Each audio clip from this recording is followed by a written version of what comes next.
కృష్ణా జిల్లా గన్నవరంలోని హనుమాన్ జంక్షన్ లో డ్రగ్స్ నియంత్రణపై 3K రన్ నిర్వహించారు. గణతంత్ర దినోత్సవాన్ని పురస్కరించుకుని Vijaya dairy, Deepak next gen, medi valley hospital సౌజన్యంతో 3K రన్ నిర్వహించారు. ఈ 3K రన్ ను Vijaya dairy chairman Chalasani Anjaneyulu, Deepak next gen MD Adusumilli Subrahmanyam ప్రారంభించారు. అందరూ డ్రగ్స్ రహిత సమాజం కోసం కృషి చేయాలన్నారు.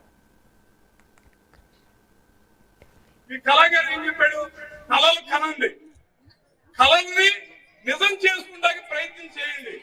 ఖచ్చితంగా మీరందరూ కూడా పిల్లలు అడిగితే డాక్టర్ అవుతాను, ఇంజనీర్ అవుతాను, కలెక్టర్ అవుతాను, ఎస్పీ అవుతాను చెప్పాడు.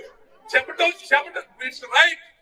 కావూరు సాంబశివరావు చెప్పాడు, 4 ఎకరాల పొలం ఉండి దోసపాడు రోడ్లు వెంట బడి స్కూల్కి వెళ్తా నేను కేంద్ర మంత్రిని అవ్వాలి అని కలగన్నాడు. ఆయన ఖచ్చితంగా చదువుకున్నాడు, ఇంజనీర్ అయ్యాడు, ఉద్యోగం చేశాడు, కాంట్రాక్టులు చేశాడు, ఎంపీ అయ్యాడు, కేంద్ర మంత్రి అయ్యాడు.